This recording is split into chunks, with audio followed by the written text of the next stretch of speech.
अखिलेश प्रताप जी, अब जरा ये बताएं कि 2024 के चुनाव को लेकर रणनीति बड़ी जबरदस्त तैयार हो रही है। बीजेपी की लाइन क्लियर है, ये समझ में आ रहा है उन्हें जिनके साथ जो सीट शेयरिंग का फॉर्मूला निकालना था कमोबेश वो दिखाई दे रहा है। लोग ये पूछ रहे हैं कि कांग्रेस पार्टी और समाजवादी पार्टी में क्या सीट शेयरिंग को लेकर बातचीत हुई है और क्या बीएसपी भी आपके साथ आ रही है या नहीं?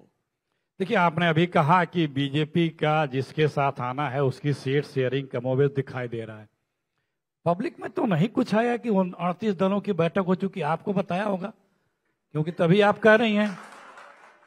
इनका भी एक गठबंधन है जिसमें 38 दल हैं और हम लोगों की तो बैठकों की खुलेआम हो रही हैं, चर्चाएं हो रही हैं, और आपने बीजेपी को बता दिया कि उनकी सीट शेयरिंग दिख रही है।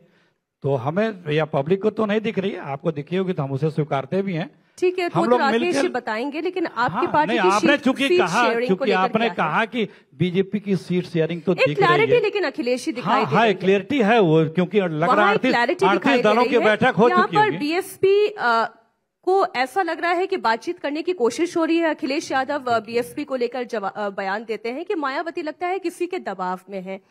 अलग अलग राउंड पर मीटिंग होती है। अखिलेश यादव कभी कांग्रेस पार्टी के सीनियर लीडर्स के लिए ऐसा वक्तव्य दे देते हैं जिसे लेकर हैरानी होती है।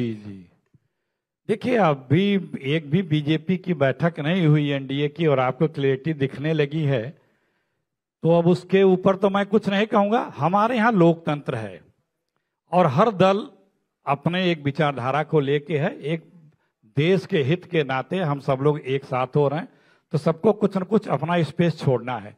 तो हमारे यहाँ लोकतंत्र तानाशाही नहीं है कि जो साहब ने कह दिया सबको सुनना है, सबको जो सर झुका के खामोशी से रहना है, कैमरे के फ्रेम में भी दूसरे को नहीं आने देना है। ये देश आज महंगाई से करा रहा है, बेरोजगारी से करा रहा है, संसद से लेके सरहद तक असुरक्षित है, और इस पे सरकार से बयान मांगा जाए तो 146 सांसदों को सस्पेंड कर दिया जाता है।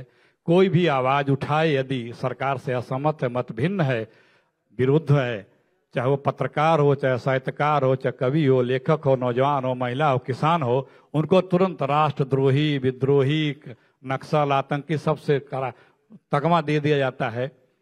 भ्रष्टाचार से करा रहा है। आरएसएस बनी 1925 में, उसके बाद आज हिंदू महासभा आया, फिर जनसंघ आया, फिर बीजेपी आई। लेकिन इन भाजपाइयों को 89 में राम याद आया, पालनपुर में, हिमाचल में, जब सारा कुछ हो रहा था।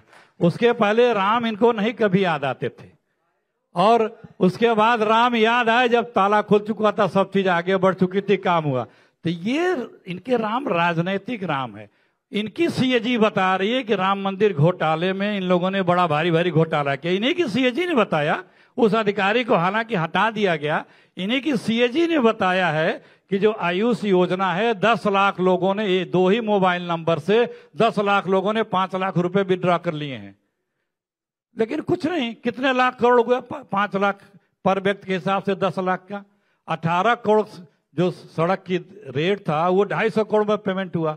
तो भ्रष्टाचार की तो इन्होंने इतने भयंकर कीर्तिमान स्थापित कर रखे हैं कि उसको शिष्टाचार बना के रखा है। रही उत्तर प्रदेश की बात, तो सिर्फ आप अभी एनसीआरबी के डाटा जारी हुए हैं, एक आध जगह यूपी दूसरे पे है। जितने क्राइम के रेट के हैं मानक, सब में यूपी नंबर 1 है।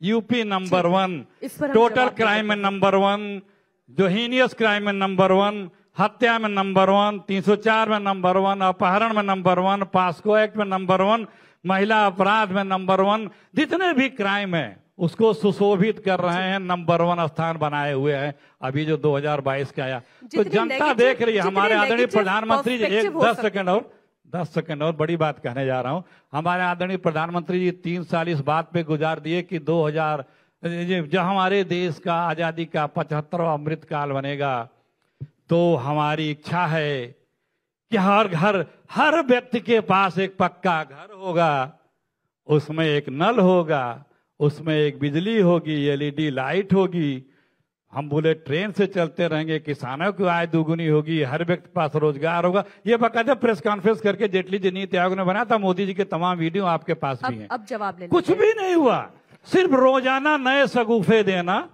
भरमाना। लोग समझ चुके हैं, 10 साल बहुत होते हैं। आपकी बात आ गई। राकेश जी, आपकी पार्टी केवल शिगुफे छोड़ती है। देखिए, आपने इनसे सवाल जो सबसे पहले पूछा था कि गठबंधन में सीट शेयरिंग कैसे होगी, इन्होंने कहा कि एनडीए की सीट शेयरिंग कैसे होगी, पहले ये बता दें।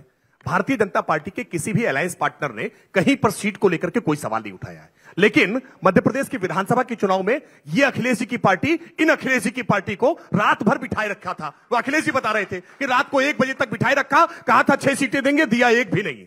सच ये है कि आप आपस में लड़ रहे हैं। पंजाब में आप आम आदमी पार्टी के साथ, दिल्ली में आम आदमी पार्टी के साथ लड़ रहे हैं, पश्चिम बंगाल में ममता बनर्जी के साथ लड़ रहे हैं। आपका अब तक शरद पवार के साथ कोई फॉर्मूला ड्रॉ नहीं हो पाया, उद्धव ठाकरे के साथ कोई फॉर्मूला ड्रॉ नहीं हो पाया। बिहार में आपको जेडीयू आरजेडी कितनी सीटें देने वाली है, इसकी स्थिति क्लियर नहीं हो रही है। आपके भीतर अंतर्द्वंद है और पार्टी के भीतर अंतर्द्वंद है। मैं आज निर्मल खत्री जी के भी पोस्ट देख रहा था, क्या किस तरह से तंज किया है उन्होंने। पार्टी का प्रादेशिक नेतृत्व तो कह रहा है अयोध्या दर्शन करने जाएंगे, सरयू में डुबकी लगाएंगे, केंद्रीय नेतृत्व तो कह रहा है ना ना बिल्कुल दर्शन करने नहीं जाएंगे। पार्टी के भीतर अंतर्विरोध है, आप दल कहां बना पाएंगे। जैसे ही न्याय यात्रा प्रारंभ की, वैसे ही तुरंत मिलिंद देवड़ा जी ने पार्टी छोड़ दी। अपनी पार्टी को जोड़ने की यात्रा करिए। इसलिए मैं कह रहा हूं, सवाल इसलिए सीट शेयरिंग को लेकर के इंडी अलायंस में है। भारतीय जनता पार्टी में नीति एक है, नेता एक है और नीयत बिल्कुल साफ है, इसलिए कहीं कोई कंफ्यूजन नहीं है। भारतीय जनता पार्टी उत्तर प्रदेश में, और मैं इस बात को पूरे दावे के साथ कह रहा हूं कि विपक्ष की जल गई एकता की रस्सी यूपी में भाजपा जीतेगी 80 में 80। और ये जब कह रहा हूं तो उसका कारण है